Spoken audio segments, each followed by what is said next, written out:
Você é concurseiro e está se preparando para a Polícia Científica de Goiás e tem dúvida em como se preparar para a prova discursiva? Eu sou o Diego Souza, professor e também perito criminal, e no vídeo de hoje eu vou te mostrar 5 estratégias para a nota 10 na prova discursiva e também vamos resolver 2 questões inéditas, vamos comentá-las, 2 questões elaboradas especialmente para o seu concurso. Então fica comigo até o final desse vídeo para conferir tudo isso. E se você está nessa situação, gostou desse conteúdo aqui, já se inscreve no canal, deixa o like, ativa o sininho para saber dos próximos vídeos e compartilha aí com os seus amigos que também precisam checar, averiguar todas essas dicas que vamos passar aqui. E a gente começa falando da importância da prova discursiva para esse concurso aí, com oportunidades que pagam acima dos R$ 12.000 iniciais. Bem, a gente já sabe aqui pelo nosso histórico que vários candidatos podem ser reprovados ou perdem várias posições, já outros ganham inúmeras posições na prova discursiva. A gente quer que você seja esse cara aqui que ganha inúmeras posições. Então, já tivemos na PFOS alunos que saltaram de 40ª alguma coisa para a 6ª posição. Recentemente na Politec Bahia, tivemos candidato que saltou da 40ª, da posição 69 para 19, anotei aqui, e da posição 166 para 91, em um concurso que tinha centenas de vagas para perito criminal. Então, a gente vê aí que várias pessoas mudam de posição na prova discursiva. Eu mesmo saí de 25º da prova objetiva e fui para 2ª posição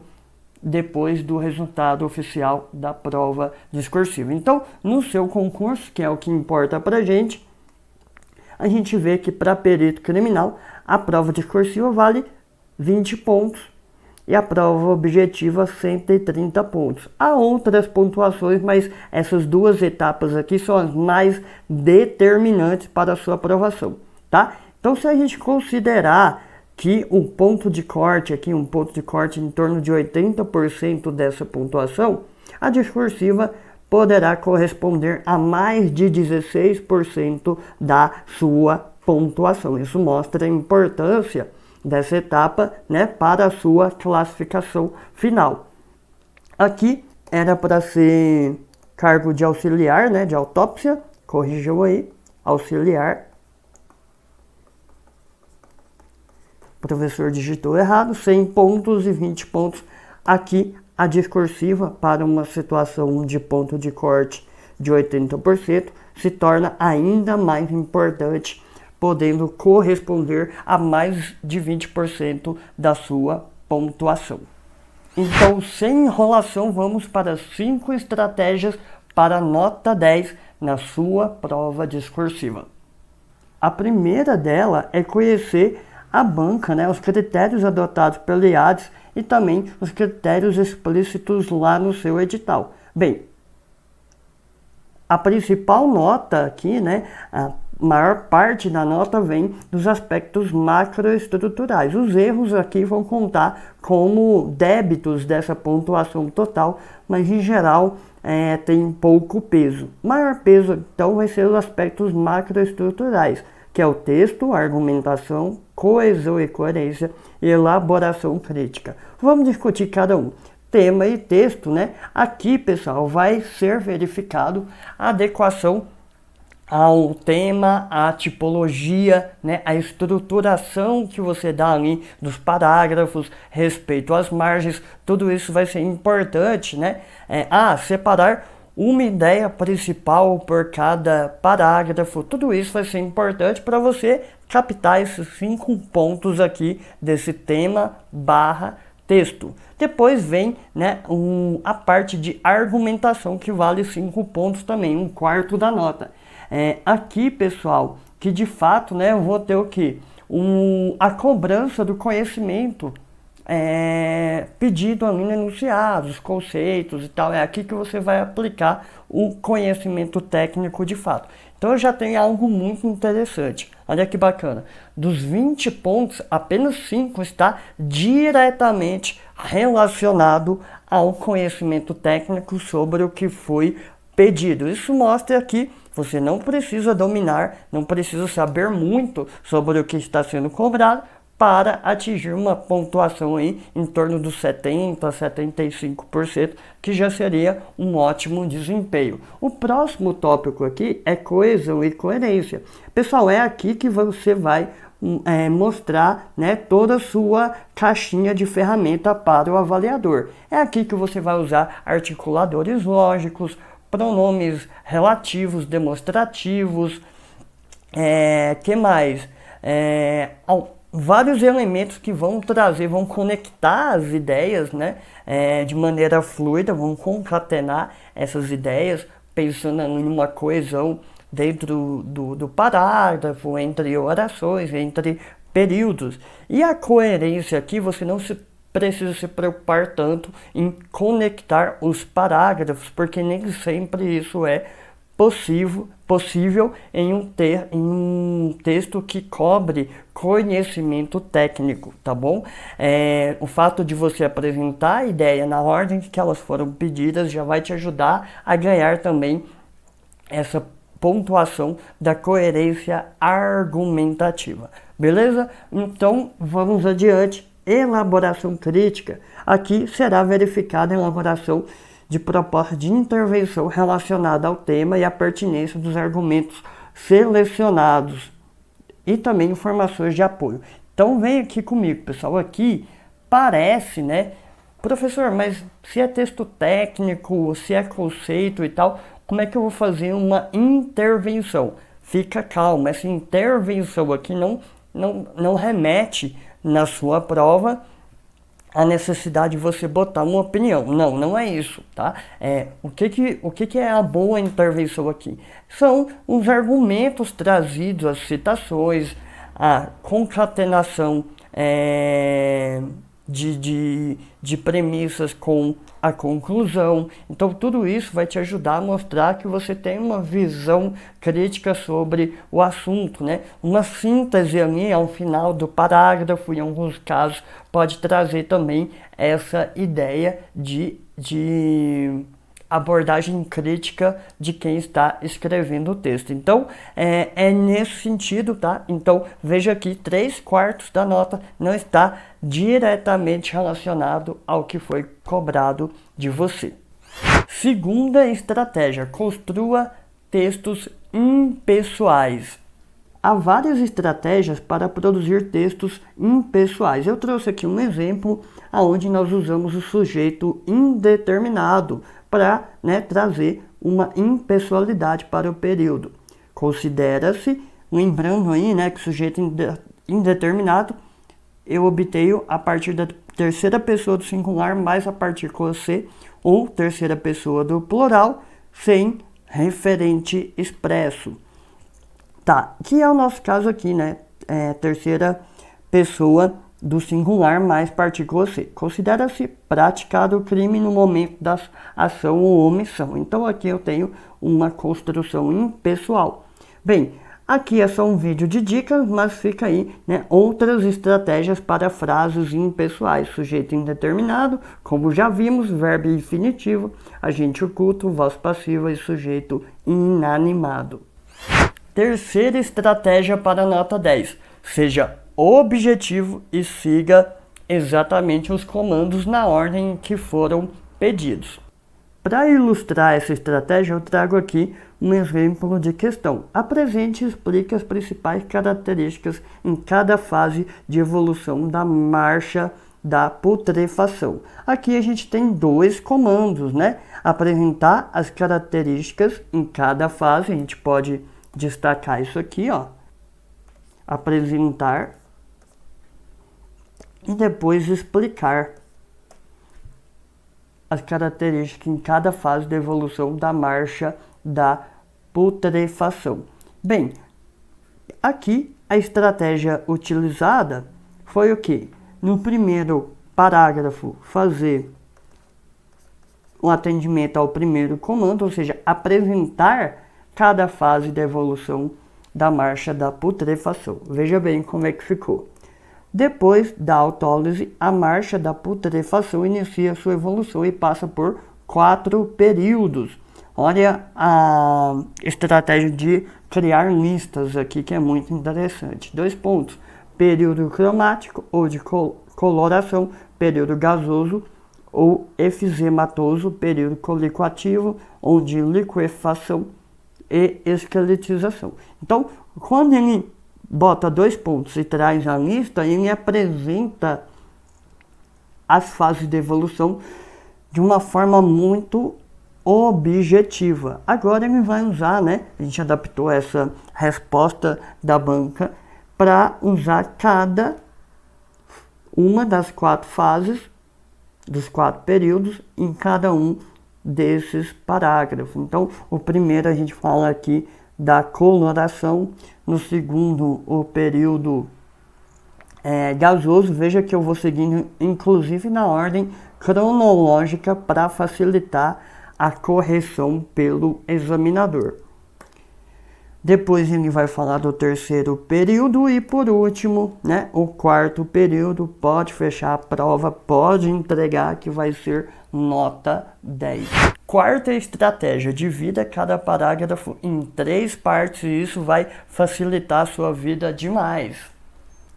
Para dividir em 3 partes, nós vamos pensar que cada parágrafo tem parte 1, 2 e 3. A parte 1 seria a apresentação do aspecto. Então já comece dizendo para o avaliador o que você vai responder naquele parágrafo. Não tem problema usar as mesmas palavras do enunciado na apresentação do aspecto. Parte 2. Você vai fazer a ampliação ou o desenvolvimento do aspecto. Para fazer isso aqui, a gente pode usar diferentes estratégias. A gente pode criar listas, a gente pode listar. O que mais que a gente pode fazer? Você pode explicar o que está sendo pedido. Você pode definir, trazer uma definição. E você pode fazer uma citação, você pode citar, beleza? Por último, embora não seja obrigatório, você pode fazer o encerramento retomando o aspecto inicial, beleza? Então vamos ver um exemplo aqui para deixar mais claro. Olha aí, frisa-se que os prazos possíveis de suspensão do processo são prazo determinado, indeterminado ou prazo máximo. Aqui, pessoal, ele está dizendo para mim, em relação ao enunciado, o que ele vai responder, tá? Então ele vai, provavelmente foi pedido aqui, né? Sobre os possíveis prazos aí, possíveis prazos de suspensão do processo, tá? E ele já traz esses 3 aqui, dizendo que ele vai trabalhar isso neste parágrafo. E aí vem, segundo a doutrina, olha, ampliação por citação. Então ele fez aqui, até aqui a parte 1, tá? Até aqui apresentou o aspecto. Depois ele começa, né, ampliando por citação. Segundo a doutrina, o prazo determinado é vinculado ao prazo máximo da pena combinada em abstrato. Aqui ele fez uma ampliação até aqui por citação. Já o prazo, continuando, já o prazo indeterminado pressupõe que a contagem do prazo é condicionada ao evento futuro incerto, portanto impossível de ser estimado. Então até aqui, ó, ele está explicando, ele continua. Finalmente o prazo máximo é a suspensão por 20 anos, prazo a partir do qual deverá ser declarada extinta a punibilidade. Veja que até aqui ele trouxe ampliações por explicação. E por último, olha o conectivo lógico aqui, ó. Por último, encerrando o meu parágrafo, por último é importante ressaltar que esses prazos não se aplicam a qualquer outro crime da justiça comum. Então ele está encerrando aqui, né, retomando o assunto inicial, que são aqueles prazos, né? O prazo determinado, indeterminado ou prazo máximo. E a quinta estratégia não poderia ficar de fora. Para quem não sabe, eu já disponibilizei um e-book gratuito para o seu concurso com trechos e estratégias retiradas dos pacotes completos de discursivos inéditas, tá? E está disponível para baixar aqui no link na descrição do vídeo ou também nos slides de apoio dessa aula. Então, só baixar aí, pessoal. E se você chegou até aqui é porque você gostou. Então, se não se inscreveu no canal, aproveita, se inscreve, dá o like, ativa o sininho para, né, saber aí das próximas novidades aqui no canal.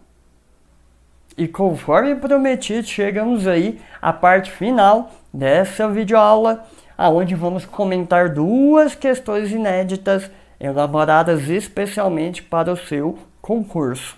Oi, pessoal, tudo bem? Meu nome é Isabela Zeredo, eu sou integrante da equipe da Científica Concursos e sou perita criminal aqui no estado do Rio Grande do Norte.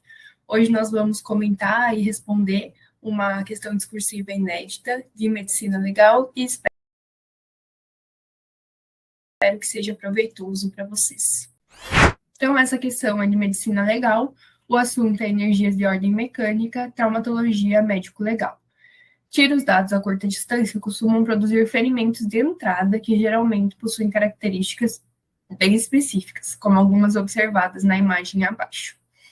Então, vamos observar a imagem, de fato, um ferimento ocasionado por um tiro a curta distância. A gente pode ver a orla de enxugo, também tem aqui os grânulos de pólvora. Eu não consigo, cadê o mouse? Enfim, os grânulos de pólvora em combusta, então caracterizam aí o nosso tiro a curta distância. Acerca de seus conhecimentos sobre o tema, elabora um texto dissertativo expositivo de até 30 linhas, abordando necessariamente os seguintes aspectos. Vamos ver quais são os aspectos. Diferencie os efeitos primários e secundários do tiro, responda o que é a orla de Chavini, e caracterize e diferencie zonas de tatuagem, esfumaçamento e queimadura. Então, no primeiro parágrafo, a gente vai responder ao comando 1, diferenciando os efeitos primários e secundários e dando exemplo deles. Efeitos primários são os produzidos pelo elemento primário do tiro, o projétil, em razão da ação mecânica ao procurar vencer a resistência oferecida pelo objeto atingido. Normalmente é o tecido humano. São exemplos de efeitos primários a orla de enxugo, a orla de contusão e a auréola equimótica. Show, tá certinho. Então, nós deixamos claro o que é um efeito primário e demos exemplos de orlas e zonas que são... Então, nós deixamos claro o que são os efeitos primários e temos exemplos. Então, já os efeitos secundários, já pega um gancho para diferenciar, né? Correspondem às manifestações provocadas pela ação dos resíduos da combustão da pólvora e das partículas sólidas do projétil, produzindo zonas de chamuscamento, esfumaçamento e de tatuagem. Beleza? Fizemos no mesmo sentido, diferenciamos do primário e temos exemplos. Já no segundo parágrafo, a gente vai falar sobre a orla de Chavini. A orla de Chavini é um halo formado pela passagem do projétil através dos tecidos, que acaba limpando neles os seus resíduos. Tem tonalidade geralmente escura e seu formato é concêntrico nos tiros perpendiculares ou em meia-lua quando os tiros são oblíquos.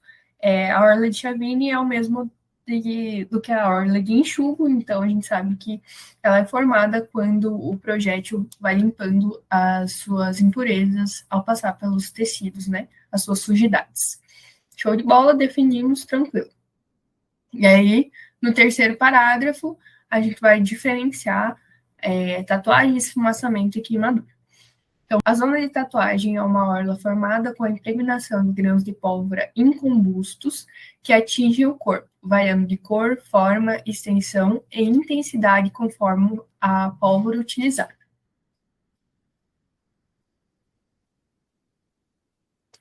A zona de esfumaçamento é uma orla de resíduos finos e impalpáveis da pólvora combusta, que ocorre com o depósito deixado pela fuligem, que circunscreve a ferida de entrada. Diferentemente da zona de tatuagem, a zona de esfumaçamento sai com a lavagem do local. Show de bola? Então, a gente definiu o que é a zona de tatuagem, o que é a zona de esfumaçamento e como a gente pode diferenciar. Por último, a zona de queimadura é resultado da ação superaquecida dos gases que atingem e queimam o alvo, produzindo chamuscamento dos pelos que ficam crestados e entortilhados. Perfeito.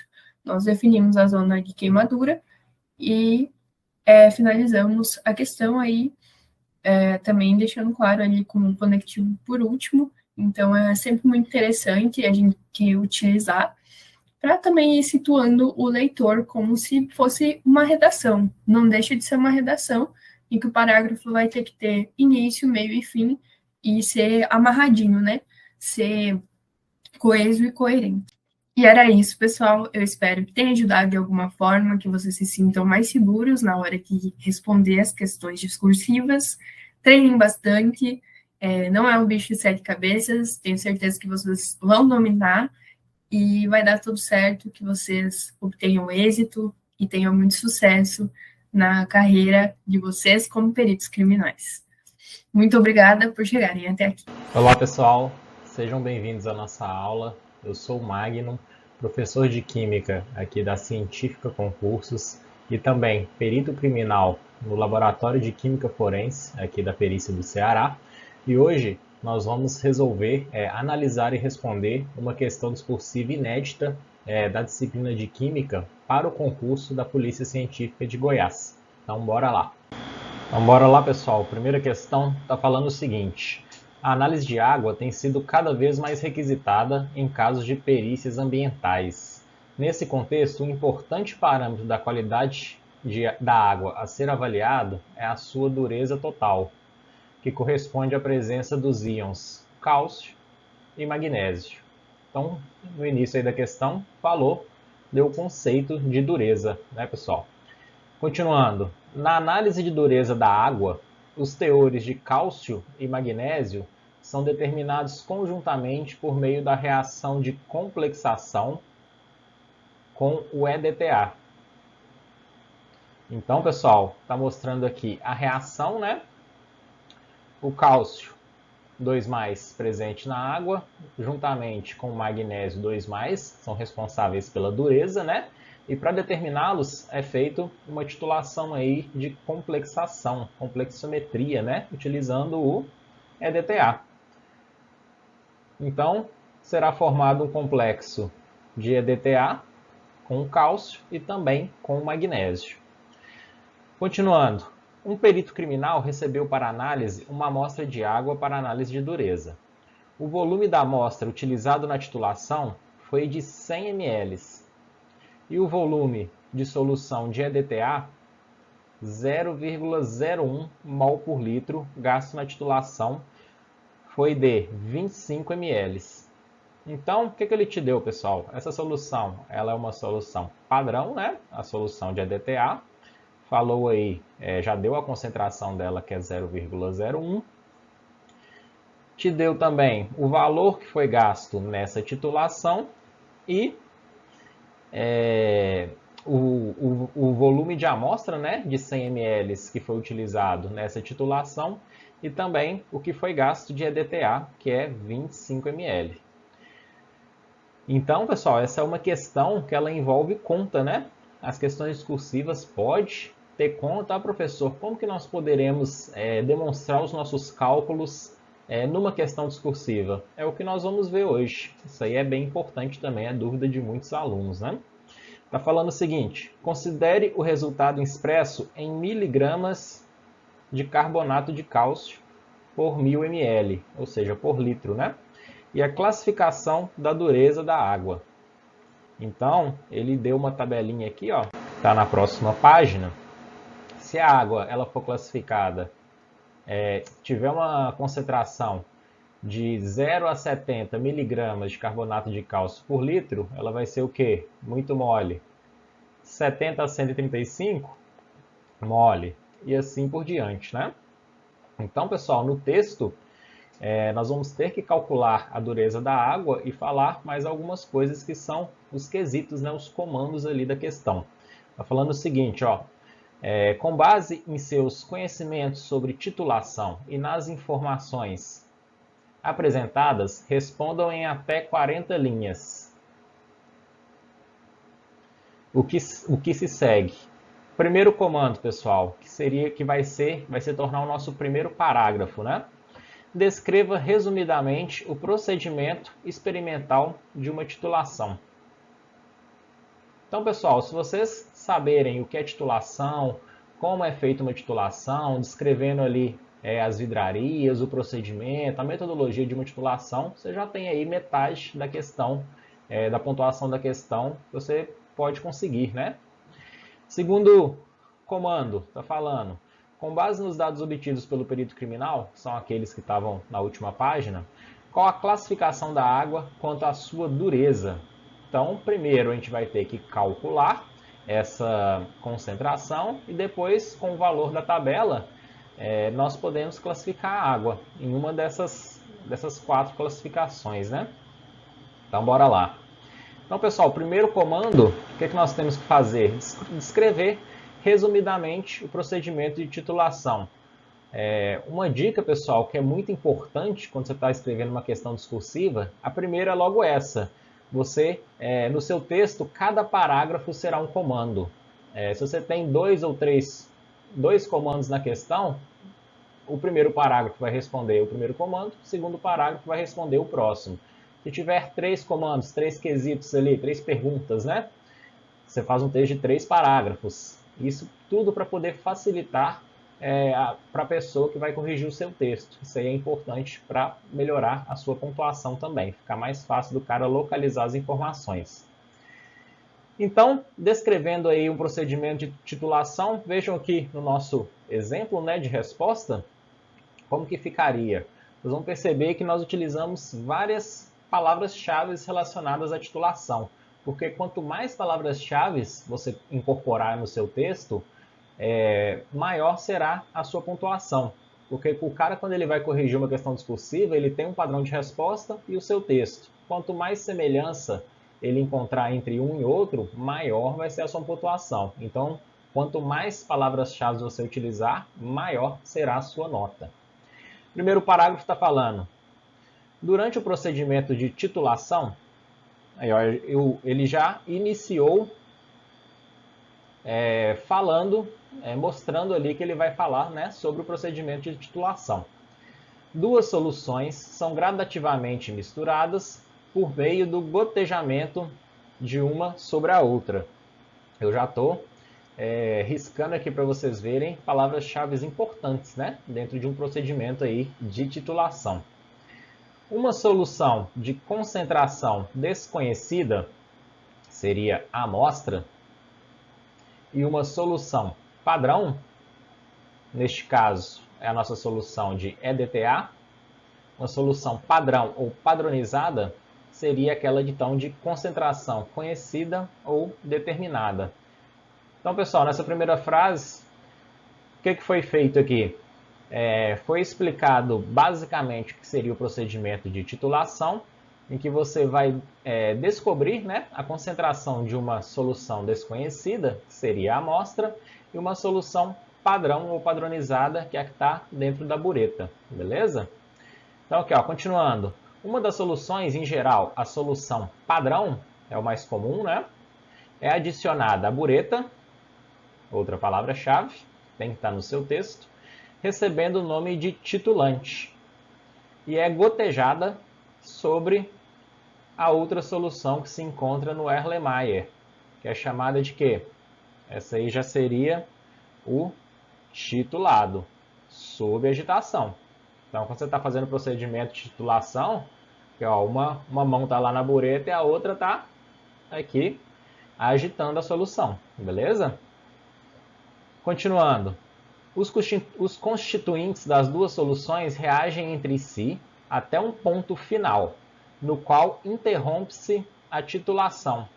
Então, nesse momento, vai fazer o quê? Você vai fechar a torneira da bureta consequentemente interrompendo o gotejamento.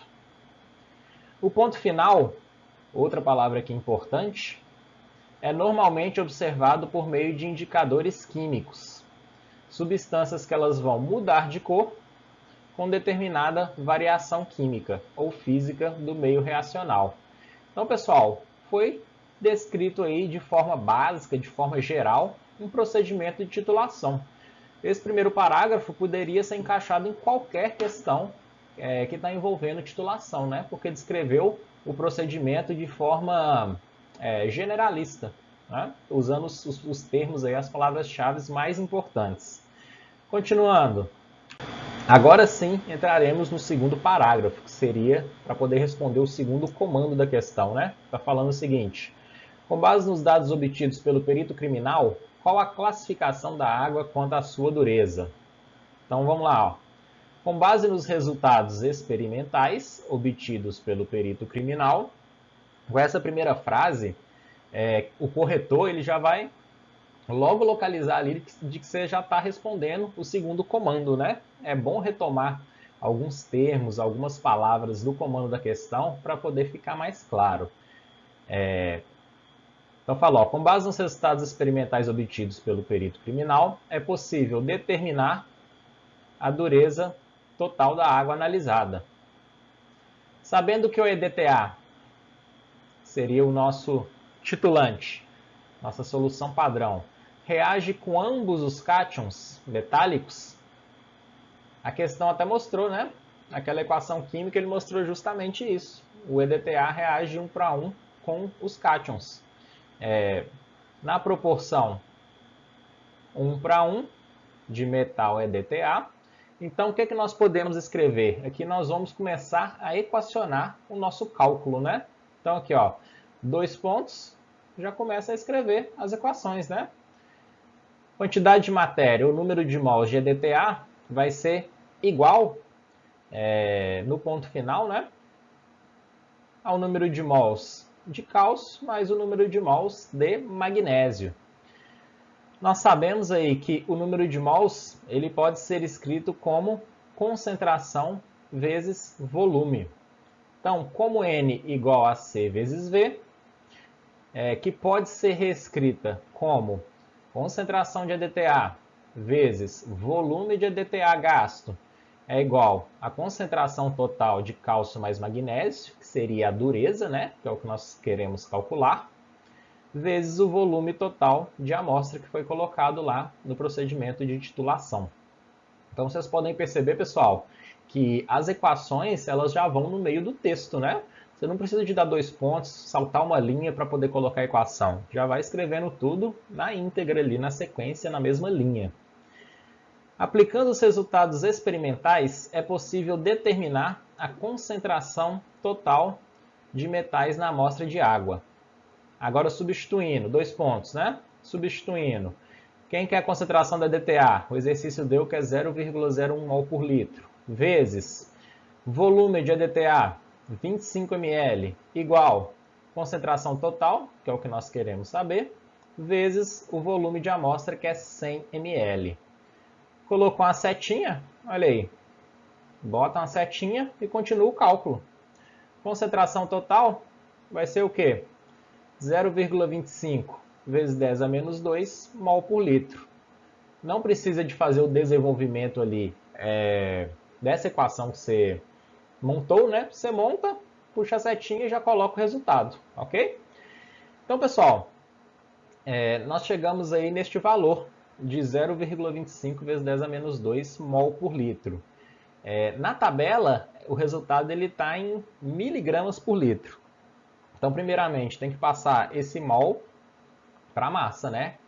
Para gramas. Então, aqui, ó, convertendo para a concentração mássica, tem-se concentração total de 0,25 gramas por litro, ok? Então, para poder calcular isso, foi só multiplicado pela massa molar do EDTA. Já colocou, podia descrever isso no texto, tá? Caso quisesse, mas aqui já falou que já converteu, então utilizou essa informação. 0,25 gramas por litro é a mesma coisa que 250 miligramas por litro. 0,250 gramas, pulando 3 casas para frente, passando para miligramas, né, dá este resultado de 250 miligramas por litro. Com base nesse valor, analisando a tabela, né, classifica-se a água como muito dura. Pronto. Então aqui, pessoal, ó, 250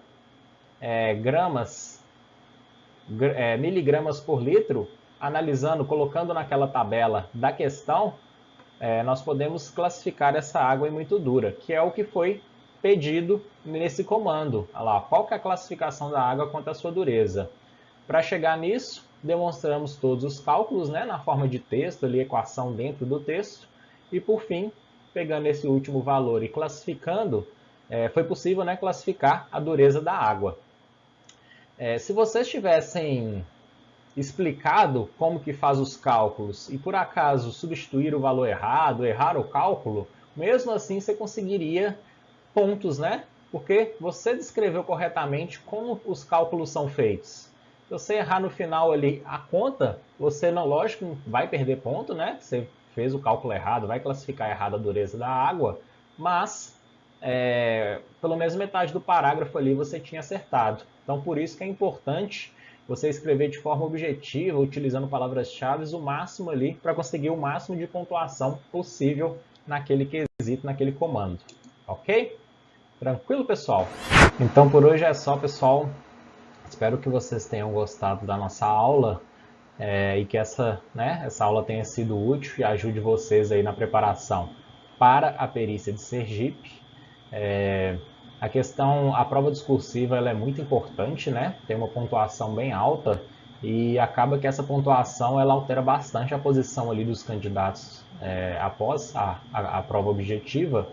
Então, estudem, né? Pratiquem o máximo que vocês puderem, tanto para melhorar a qualidade na escrita, para conseguirem serem mais objetivos, conseguir passar as ideias para o papel de forma mais rápida, que é também algo bem importante.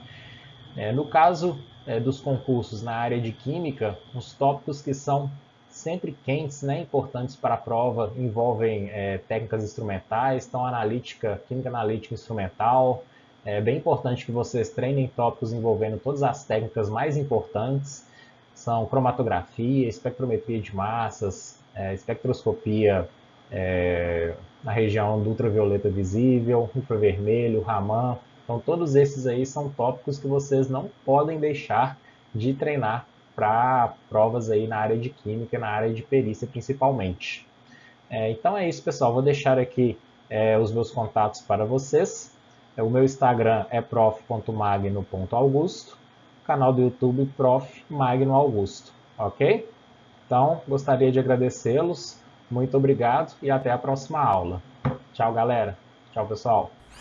E se você chegou até aqui, eu tenho certeza que você curtiu e aproveitou o conteúdo da aula de hoje. Então, não se esqueça de deixar o like, ativar o sininho e compartilhar esse vídeo com os amigos aí que podem precisar dessas dicas. E eu vou aproveitar esses segundos finais que nós temos aqui para falar para vocês que a gente está com os pacotes de discursivas inéditas aí, tanto para a perícia de Sergipe quanto para a Polícia Científica de Goiás.